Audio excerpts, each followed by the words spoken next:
এবং অভিষেক বন্দ্যোপাধ্যায় আবার একসাথে কলকাতায় মিছিলে, যেখানে মমতা বলছেন বাঙালিদেরকে কেন্দ্র এবং বিজেপি অপমান করছে, বাংলা এবং বাঙালির অসুবিধা, তাই তিনি পথে নেমেছেন 21-এ আবার বাকি লড়াই। আপনার যার যা প্রশ্ন করে দিন, আমি আবার এটি আর কোন প্রশ্ন আছে? আরো তো অনেকগুলো উত্তরকন্যা নয়, আজকের যেটা উনি বললেন এই সম্পর্কিত কোনো ম্যাডাম বলছেন অমিত শাহ আসবেন, বাড়ি ভাড়া খোঁজা হচ্ছে, তো এটা কি স্থায়ী বাসিন্দা হিসাবে ভোটের আগে স্থায়ী বাসিন্দা হচ্ছে? আর জয়নগরে বোমা মারতে গিয়ে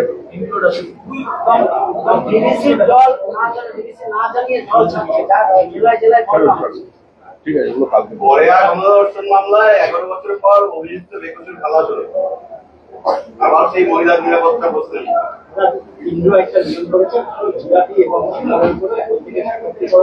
এই প্রশ্নগুলো গতকালকে হয়ে গেছে, যে আজকে নতুন কিছু করুন, এগুলো তো হয়ে গেছে, এগুলো আর অলরেডি রিপ্লাই। মমতা বন্দ্যোপাধ্যায় কি বাঙালি দাস? আমি প্রেস কনফারেন্স করতে এসেছি, আপনি প্রথম থেকে আপনারা বললে কি করে হবে?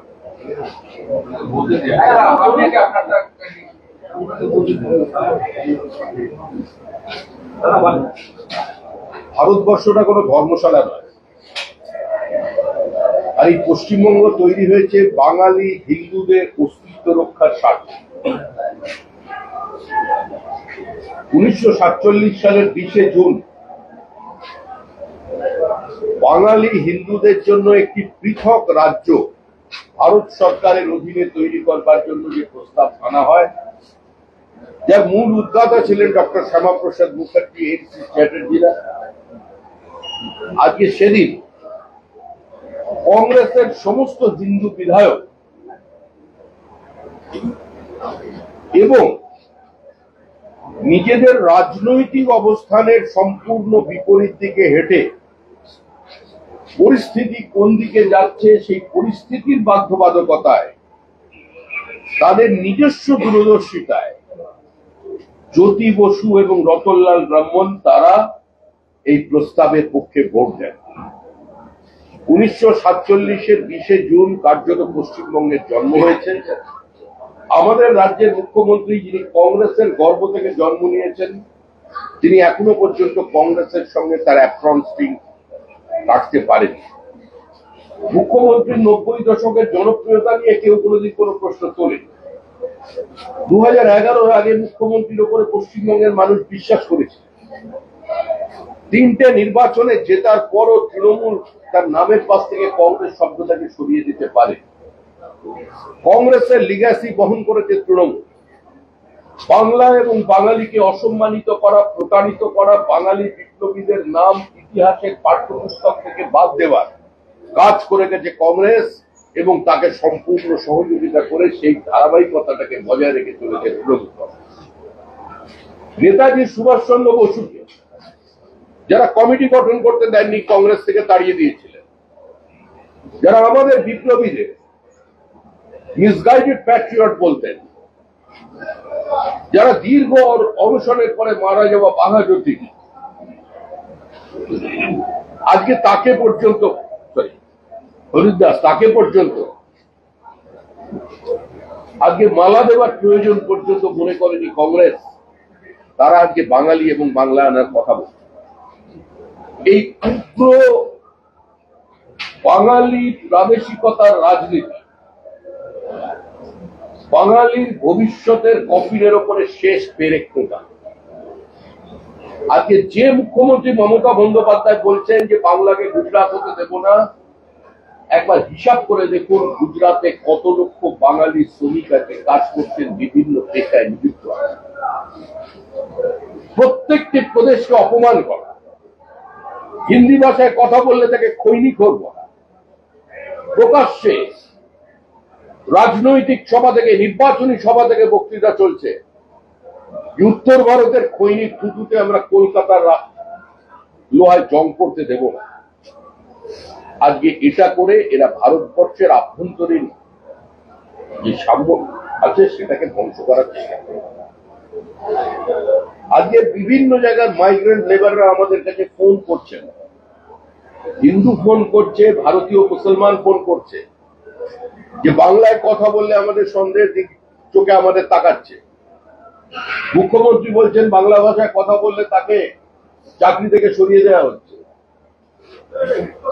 বিজেপি শাসিত রাজ্যে মুখ্যমন্ত্রী একবারও তামিলনাড়ুর নাম বলছেন না কেন? তামিলনাড়ুর মুখ্যমন্ত্রী স্টালিন তার বিজেপি বিরোধিতা সর্বজন বিদিত। আজকে তামিলনাড়ুতে যেখানে টেক্সটাইল হাব আছে সেখানে সর্বাধিক উত্তর 24 পরগনার মুসলমানরা কাজ করে। ঘটনাচক্রে আমি ওখান থেকে কিছুদিনের জন্য নির্বাচিত বিধায়ক ছিলাম।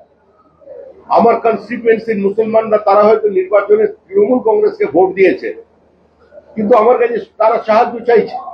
আমি রাজ্যের বিভিন্ন মন্ত্রীর সঙ্গে কথা বলেছি বিভিন্ন সময়, যে আজকে সেখানে প্রতিনিয়ত রেড হচ্ছে, আইডেন্টিটি চেক করা হচ্ছে।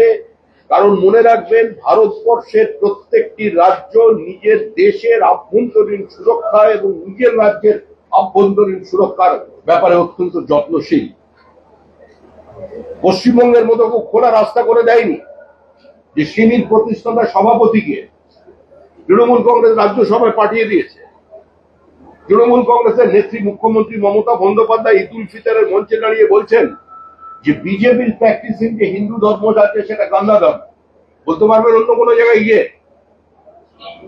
আজকে পশ্চিমবঙ্গের সমস্ত সীমান্তবর্তী জেলার ডেমোগ্রাফি বদলে গিয়েছে। বিভাজনের রাজনীতি কে তৈরি করেছে? ওবিসিদের অধিকারকে কে কেড়ে নিচ্ছেন? Islam is a religion of brotherhood, যেখানে উচ্চ নিচ নেই, যেখানে বর্ণভেদ নেই।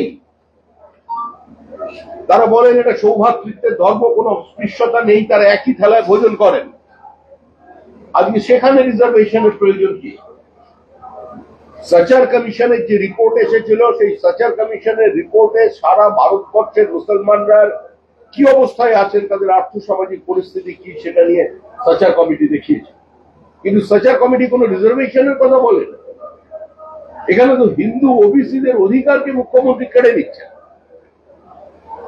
আমাদের তো কোনো মুসলিমদের সঙ্গে সংঘাত নেই।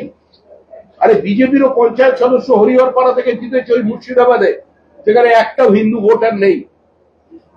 বীরভূমে বিজেপির সদস্য জিতেছে পঞ্চায়েতে, একজনও মুসলমান হিন্দু নেই, কমপ্লিট মুসলিম বুথ, সেখান থেকে কিন্তু আমাদের প্রার্থী জিতেছে। কিন্তু যেভাবে মুখ্যমন্ত্রী আজকে বাংলা ভাষাকে ব্যবহার করছে, তার জন্য মুখ্যমন্ত্রী তো বাংলা ভাষার ঐতিহ্য, বাংলা ভাষার স্বাধীনতা, বাংলার যে অস্মিতা রবীন্দ্রনাথ ঠাকুর তাকে চ্যালেঞ্জ করেছে। রবীন্দ্রনাথ বিশ্বভারতী করেছেন, মুখ্যমন্ত্রী তার সামনেই বসিয়ে দিয়েছেন বিশ্ব বাংলা বিশ্ববিদ্যালয়। রবীন্দ্রনাথের গীত বিতান, মুখ্যমন্ত্রীর কবিতা বিতান। রবীন্দ্রনাথের গীতাঞ্জলি, মুখ্যমন্ত্রীর কথাঞ্জলি। তো রবীন্দ্রনাথ তো এখানে চ্যালেঞ্জ। মুখ্যমন্ত্রী নিজে দাঁড়িয়ে বলেছেন গান্ধীজি এতদিন পর্যন্ত অনশন করেনি, যে অনশন আমি করলাম। বাঙালির অস্তিত্বকে, বাঙালির অস্মিতাকে বঙ্গভাগের জন্য যদি কেউ দায়ী হয়ে থাকে, সেটা হচ্ছে কংগ্রেস। 1947 সালের আগে কংগ্রেসের নেতৃবৃন্দ যদি আত্মসমর্পণ না করত, তাহলে আজকে আমাদের দেশ ভাগ হতো না। আজকে এত উদ্বাস্তু নিয়ে পশ্চিমবঙ্গকে চলতে হতো না, আমাদের একটা বড় বাংলা থাকতো। কিন্তু বাংলাকে কেন ভাগ করতে হয়েছে? 1942 সালে গান্ধীজি তা বলেছেন যে আমার কোন এমন অহিংস পথের কথা জানা নেই যাতে বিশাল সংখ্যক মুসলমানের আত্মনিয়ন্ত্রণের দাবি বা পাকিস্তান সৃষ্টির দাবি থেকে তাদের বিরত রাখা যায়, যদি না অবশিষ্ট সংখ্যাগরিষ্ঠ মানুষ তার বিরুদ্ধে রুখে না দাঁড়ায়। সিভিল ওয়ারে ভারতবর্ষে যেতে পারত, একটা গৃহযুদ্ধ হতো, কিন্তু দেশ ভাগ হতো না। এর দায়িত্ব তো কংগ্রেসের। আর সেই কংগ্রেস থেকে জন্ম নিয়েছে তৃণমূল কংগ্রেস, নামও এখনো কংগ্রেস রেখে দিয়েছে। বিভিন্ন সময় কংগ্রেসের সঙ্গে আঘাত করে, আবার কংগ্রেসের থেকে দূরে চলে যায়। আপনারা দেখবেন যে কংগ্রেসের পাশে মুখ্যমন্ত্রী বসে আছেন, মুখ্যমন্ত্রী উঠে চলে গিয়ে একটা দিন ঘোষণা করে দিয়ে চলে গেল। বাংলা ভাষার সঙ্গে পর্যন্ত এই সরকার কাটাছেড়া করেছে। আরে কোনদিন কাজী নজরুল ইসলামকে দুর্বাদলের সাম লিখতে অসুবিধা হয়নি, রাম শব্দের ব্যবহার করতে অসুবিধা হয়নি, মমতা বন্দ্যোপাধ্যায়ের অসুবিধা হয়েছে তাই রামধনুকে রংধনু পর্যন্ত বানিয়ে দিয়েছে। এটা একটা বাঙালি বিরোধী সরকার, বাঙালি বিদ্বেষী সরকার। এই সরকারের এ ধরনের মন্তব্যের কারণে পরিযায়ী শ্রমিক যারা বিভিন্ন জায়গায় কাজ করছেন তারা বিপদে পড়বেন। উত্তর 24 পরগনা, মুর্শিদাবাদের ভারতীয় মুসলমানরা আমাদের সঙ্গে প্রতিনিয়ত যোগাযোগ করে বলছেন, দয়া করে বাংলাদেশির এই গোটা বাংলাদেশিদের এই জাল পাসপোর্ট দেওয়া, এই জাল আধার কার্ড বানিয়ে দেওয়াটাকে বন্ধ করুন, না হলে কোনো বাঙালিকে কেউ ভরসা পাচ্ছে না কাজে রাখতে। প্রত্যেকের চেহারা এক, প্রত্যেকে বাংলা ভাষায় কথা বলছে, কে বাংলাদেশি আর কে ভারতীয় কে করে চিনবে? আজকে বাংলাদেশ বর্ডার কিছুটা সিকিউর হয়ে যাওয়ার পর কুচবিহারকে কেন্দ্র করে সারা ভারতবর্ষে বিভিন্ন সন্ত্রাসবাদী সংগঠন তারা তাদের মডিউলকে ছড়িয়ে দিয়ে কোভিড কালে এর সংখ্যা বেড়েছে, র্যাডিকালাইজেশন বাড়ছে। যে ছবি আমরা বাংলাদেশে দেখতে পাচ্ছি যে ইন্দিরা গান্ধীর নামাঙ্কিত লাইব্রেরির 70,000 বই জ্বলছে, আর একই ছবি দেখা যাচ্ছে মুর্শিদাবাদে, সেখানেও বাড়িতে আক্রমণ করে হিন্দুদের সমস্ত জিনিসপত্র লুট শুরু করা হচ্ছে না, বাচ্চাদের বইগুলোকে পর্যন্ত আগুন লাগিয়ে দেওয়া। তো এই পরিস্থিতির বাইরে আমাদের বেরোতে হবে। আজকে প্রত্যেকটা প্রদেশের বিরুদ্ধে যদি এ ধরনের বক্তব্য কোনো দায়িত্বশীল মুখ্যমন্ত্রী লাগে, আজকে যদি অন্য প্রদেশের মানুষকে বহিরাগত বলে চিহ্নিত করে দেয়, তাহলে তো আগামী দিনে এই 40 লক্ষ মাইগ্রেন্ট লেবারকে বহিরাগত বলে চিহ্নিত করে দেয়। বেঙ্গালুরুর দ্বিতীয় কথ্য ভাষা বাংলা, তাও 3 বছর আগের হিসাব। 14,60,000 শিক্ষিত ছেলেমেয়েরা চাকরি করছেন, সরকার বলে কোনো বাঙালিকে ঢুকতে দেব না, বাঙালি বহিরাগত। কোথায় যাবে? আজকে যদি হরিয়ানার সরকার দাঁড়িয়ে বলেন যে কাল থেকে গুড়গাঁও কিংবা ফরিদাবাদে আর কোনো বাঙালি লোক কাজ করবে না, ছেলে মেয়ে কাজ করবে না, আর কোনো গেস্ট হাউসে কোনো বাঙালি যদি ওয়েটারেরও কাজ করে, চা জল দেওয়ারও কাজ করে, তারা বহিরাগত, আপনি কোথায় যাবেন? এই রাজ্যে কোনো শিল্পায়ন নেই, শিল্প সম্ভাবনার সুযোগ নেই, খাদ্য উৎপাদনে রাজ্য সরকার পিছিয়ে পড়েছে। চাল উৎপাদনে আমরা 1 নম্বরে ছিলাম, এখন 3 নম্বরে। Rice ball of India Bardhaman, সেটা তার জমির ফার্টিলিটি হারিয়েছে, একর প্রতি জলের দাম কমছে। গোটা উত্তরবঙ্গের দুষ্প্রাপ্য অর্কিড, দুষ্প্রাপ্য ক্যাকটাসকে পাচার করা হয়েছে। এই সরকার উত্তরবঙ্গের প্রকৃতির বিরুদ্ধে যুদ্ধ ঘোষণা করেছে, জঙ্গলের কাঠ চুরি করছে। এই সরকার বিভিন্ন জায়গা থেকে ইলিগাল মাইনিং করে বালি তুলতে গিয়ে আজকে সরাসরি এবং বোল্ডার সরিয়ে নিয়ে নদীর গতিমুখ পর্যন্ত বদলে দিয়েছে। ধ্বংসের দিকে চলে যাচ্ছে গোটা উত্তরবঙ্গ। কয়েক লক্ষ একর জমি আজকে সর্বনাশ হয়ে গেছে এই সরকারের কারণে। একটা লুটেরাদের সরকার এই মুহূর্তে ক্ষমতায় আছে, নিয়ন্ত্রণ নেই, রাজ্যে প্রশাসন বলে কিছু নেই। প্রশাসন আর দল মিলেমিশে একাকার হয়ে গেছে। রাজ্যে বাঙালি অফিসারদের যখন চিফ সেক্রেটারি করার কথা হয়, যখন ডিজি করার কথা হয়, তখন ওই অত্রিমিত্রদের নাম মনে পড়ে না? তখন উনি অবগালি খোঁজেন কেন? অদিত চৌধুরীর বিরুদ্ধে লড়াই করবার জন্য মুর্শিদাবাদে কোনো বাঙালি খুঁজে পান না, গুজরাট থেকে আমদানি করতে হয়। আসানসোলে বিজেপির বিরুদ্ধে লড়াই করবার জন্য বিহার থেকে শত্রুঘ্ন সিনহাকে নিয়ে আসতে হয়। তৃণমূলের এই বাঙালির রাজনীতি এটা মিথ্যাচারের রাজনীতি, এই রাজনীতি ইতিহাস ভুলিয়ে দেওয়ার রাজনীতি। এই রাজনীতিতে বাংলা এবং বাঙালির সর্বনাশ অবশ্যম্ভাবী। আমরা সমস্ত সচেতন বাঙালিদের কাছে বলছি যে আমরা প্রথমে ভারতীয়, তারপরে কিন্তু বাঙালি।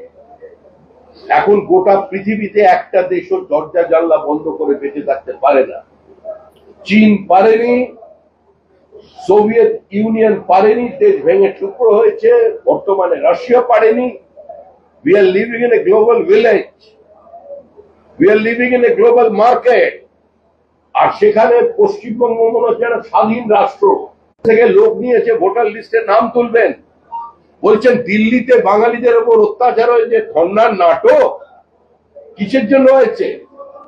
কোর্টের নির্দেশে সেখানকার বিদ্যুৎ সংযোগ কাটা হয়েছে। কারণ কি? একটা ইউনিটকে সামনে রেখে সেখান থেকে বিভিন্ন জায়গায় ডিস্ট্রিবিউট করা হচ্ছিল ইলেকট্রিসিটি। 80 লক্ষ টাকা বিল হয়ে গেছে একটা মিটারে।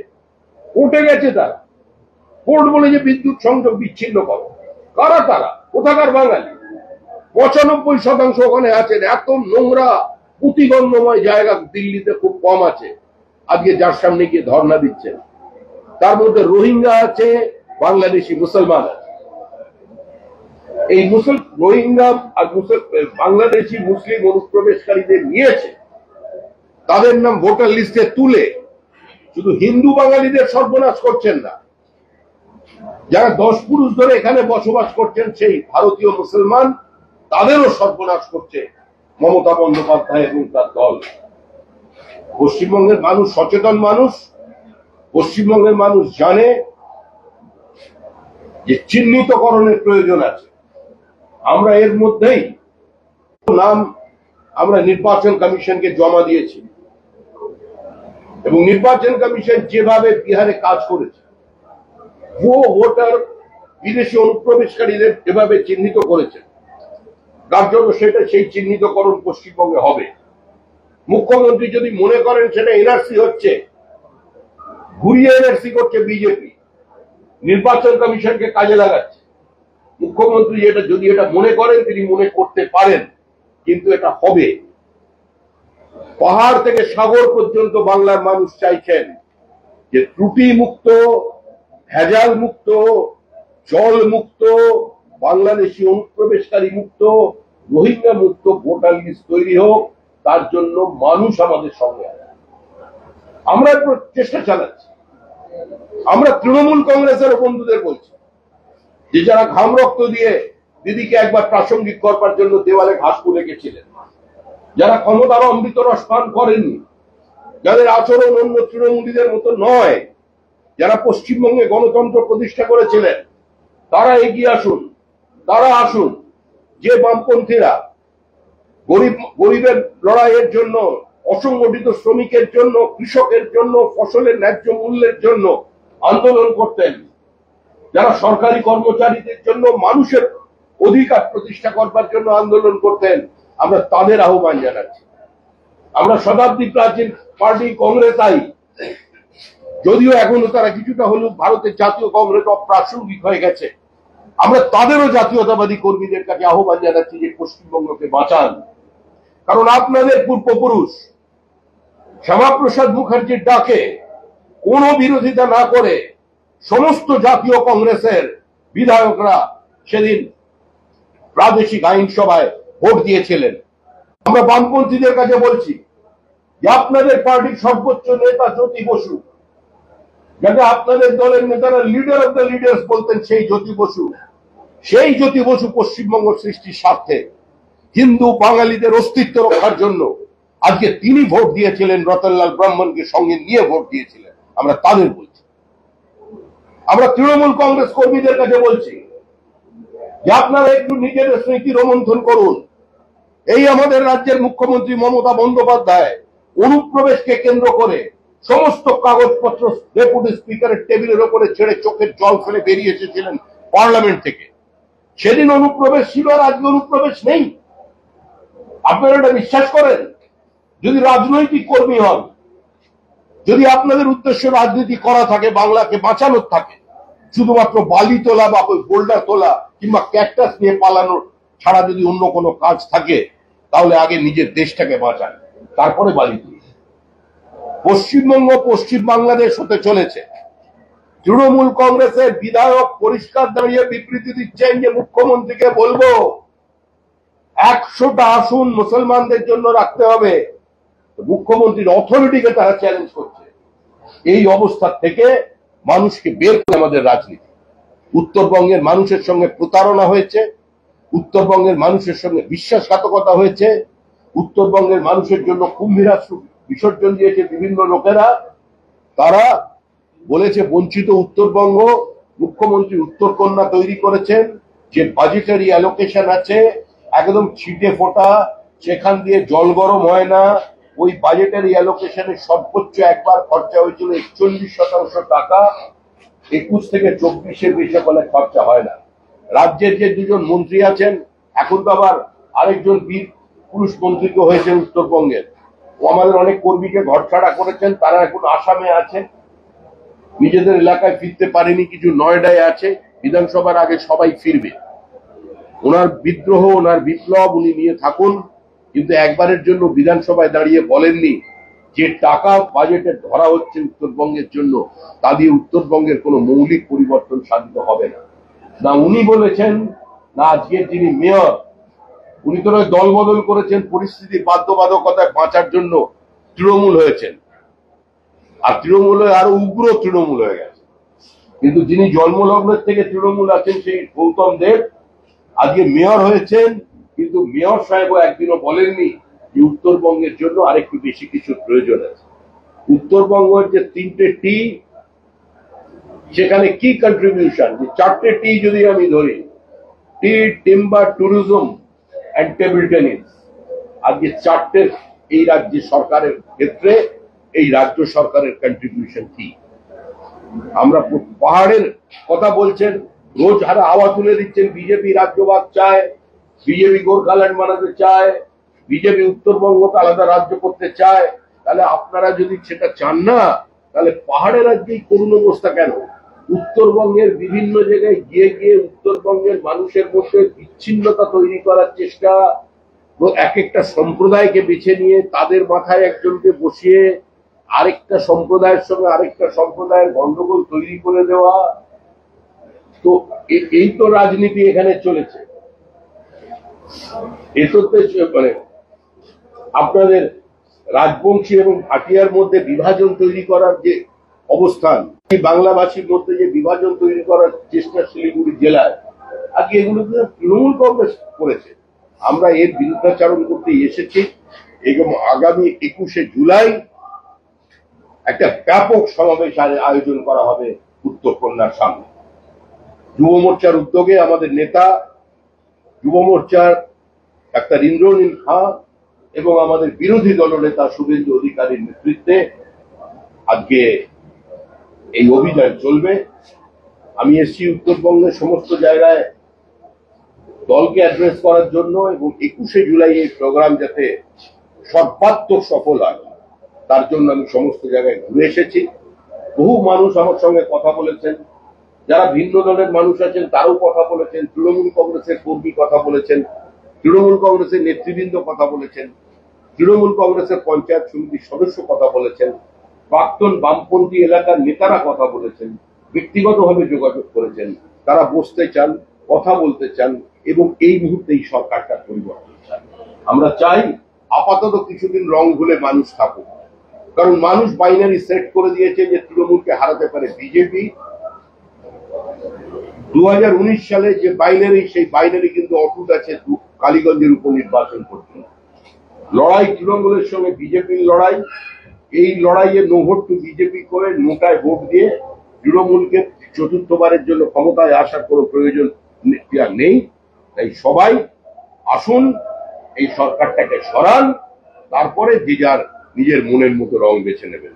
ধন্যবাদ। নির্বাচন কমিশন বিজেপিতে ভোট দিয়ে আমি ওই জন্য সব রাজ্যে যাবো, গিয়ে বাংলায় কথা বলবো, কারণ বাংলায় কথা বললেই ওই রাজ্যগুলোতে বাঙালিদেরকে অত্যাচার করা হচ্ছে। রোজ 1000 শুনে বাঙালিদের কথার কোনো গ্রহণযোগ্যতা নেই। আপনি আমার থেকে কেন এই প্রশ্ন করছেন? আপনি নয়ডায় ফোন করুন, গুরগাঁওয়ে ফোন করুন, আহমেদাবাদে ফোন করুন, সুরাটে ফোন করুন, চিত্তরঞ্জন পার্কে ফোন করুন, করলবাগে ফোন করুন, পিলিভিটে ফোন করুন, বেতুলে ফোন করুন, অন্ধ্রপ্রদেশের যে নতুন রাজধানী হচ্ছে সেখানে ফোন করুন, সেখানে যারা বাঙালি আছে তাদের সঙ্গে কথা বলুন। আপনি লখনৌ শহরের বাঙালিদের সঙ্গে কথা বলুন, বেনারসের বাঙালিদের সঙ্গে কথা বলুন। আপনি সারা ভারতবর্ষে যত আইটি হাব আছে, বেঙ্গালুরুতে গিয়ে বাঙালিদের সঙ্গে কথা বলুন, আপনি গুড়গাঁওয়ে গিয়ে কথা বলুন। আপনি চণ্ডীগড়ে গিয়ে প্রশ্ন করুন বাঙালিদের কাছে। মিথ্যাচার করছে তৃণমূল কংগ্রেস। তৃণমূল কংগ্রেসকে মানুষ প্রত্যাখ্যান করেছে। একটা লুটেরার সরকার, মানুষের জীবন যৌবন কেড়ে নিয়েছে। আপনার পরিবারের ছেলের চাকরি বিক্রি করে দিয়েছে। আপনাদের এখানে যারা দাঁড়িয়ে আছেন প্রত্যেকের পরিবারের চাকরি, তাদের অধিকার, তাদের শিক্ষাকে কেড়ে নিয়েছে তৃণমূল কংগ্রেস। তারা আজকে এই সমস্ত শব্দ বলছে বাঙালি বলে। উনি তো গোটা বাংলাকে ধ্বংস করে দিয়েছে। আপনারা আমাদের প্রশ্ন করছেন? আপনারা প্রশ্ন করুন বাঙালিদের কাছে গিয়ে, তৃণমূল কংগ্রেসের মুখ্যমন্ত্রীর কাছে, যে যিনি বলছেন যে কৃষকদের আয় 3 গুণ হয়েছে, তারপরে কি করে এখানে প্রায় 30 লক্ষ মানুষ পরিযায়ী শ্রমিক হয়ে যায়। উনি বলুন কেন বিহারের মানুষ এখানে ধান কাটার জন্য আর পাওয়া যাচ্ছে? এই উত্তর দিন। চা বাগানের শ্রমিকরা কেন এখান থেকে ছেড়ে অন্য রাজ্যে পরিযায়ী শ্রমিক হয়ে গেছে? কেন কেন্দ্রীয় সরকারের সঙ্গে সহযোগিতা যুগ্মভাবে অপারেশন করে আজকে চা বাগানের শ্রমিকদের পাশে না দাঁড়িয়ে আজকে চা বাগানগুলোকে বিভিন্ন সৌন্দর্যায়নের নামে আজকে রিসোর্ট বানিয়ে দিচ্ছে, টুরিস্ট সেন্টার বানিয়ে দিচ্ছে? আজকে তাদের প্রশ্ন করতে হবে। দাদা, লাস্ট একটা প্রশ্ন। উত্তরবঙ্গে সফরে দেখা গেল বিভিন্ন নেতারা আপনার মিটিং অ্যাটেন্ড করছে, তাহলে কি পুরনো কর্মীরা সক্রিয় হচ্ছে? এতে কি বিজেপির শক্তি বাড়বে উত্তরবঙ্গে? আরে যারা সবাই সক্রিয়, যিনি পুরনো তিনিও সক্রিয়, যিনি নতুন তিনিও সক্রিয়। যার হাতে বিজেপির পতাকা আছে সেই বিজেপি, আর যে একটু বেশি সক্রিয়, যাকে এলাকার মানুষ বিজেপি বলে চেনে, সেই বিজেপির নেতা। এই নির্বাচনের রাশ আমাদের হাতে নেই। বাংলার মানুষ ঠিক করেছেন তৃণমূল নামক এই অভিশাপ থেকে মুক্তি পেতে হবে। বাংলা বাঁচতে চায়, বাংলা মুক্তি চায়, বাংলা পরিত্রাণ চায়। তাই 2026-এর নির্বাচন তৃণমূলের বিসর্জন। बेटा, खाने का स्वाद सिर्फ मसालों से नहीं आता, प्यार से आता है।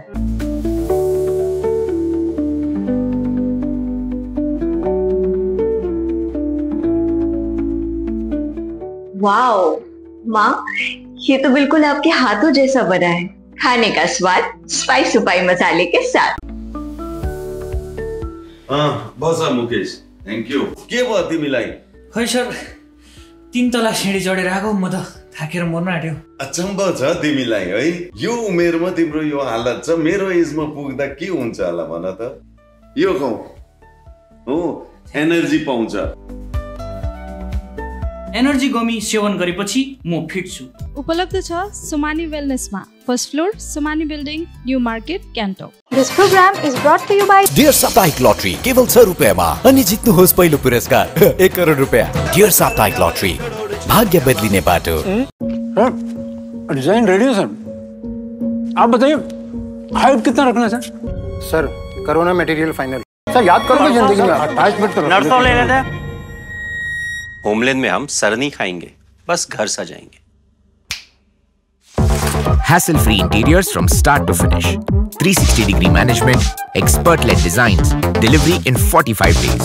Homelane, interiors made easy. Homelane, Siliguri, Selection Furniture, opposite Vega Mall, next to Zudio. Call 7699736111. शादी या फंक्शन में हो या डे संजोना, डॉक्यूमेंट्री हो या विज्ञापन बनवाना, प्रोडक्ट की ब्रांडिंग को नए रंग लगाना, कैंडिड शॉट से बल्कि कराना, हर तस्वीर में जादू लाना, हर फ्रेम में हो कला का खजाना, खूबसूरती और क्रिएटिविटी जब साथ निभाना। सारांश में फोटोग्राफी या सिनेमाटोग्राफी हो करवाना तो सोमानी डिजिविजन में ही आना। सोमानी डिजिविजन हर याद को बनाए खास। कॉन्टैक्ट 9434023813। 6 টাকায় 1 কোটি কোটি টাকা। 6 টাকায় 1 কোটি মাত্র 6 টাকায়? হ্যাঁ সত্যি, কিনুন ডিয়ার সাপ্তাহিক লটারি মাত্র 6 টাকায় আর পেয়ে যান প্রথম পুরস্কার 1 কোটি টাকা। SK live career guidance initiative एक अनोखी और बिल्कुल मुफ्त पहल। अब 10वीं और 12वीं के बाद करियर चुनना होगा आसान और समझदारी भरा। क्या आप सोच रहे हैं कौन सा कोर्स चुने, किस फील्ड में जाएं, कहां एडमिशन ले? तो अब चिंता छोड़िए, एसके लाइव आपको मदद करेगा सही डिप्लोमा कोर्स चुनने में, जैसे paramedical, aviation, fashion design, graphic designing, hotel management, event management, interior design, beautician और भी बहुत कुछ आपको मिलेंगे सिलीगुड़ी के नामी इंस्टीट्यूट के विजिट्स। हम बताएंगे कौन सा कोर्स आपके लिए सही है, और हाँ, ये सब बिल्कुल मुफ्त। तो देर किस बात की, आज ही जुड़िए SK live career guidance initiative के साथ और रखिए अपने सुनहरे भविष्य की नींव। संपर्क करें अभी 8768384858।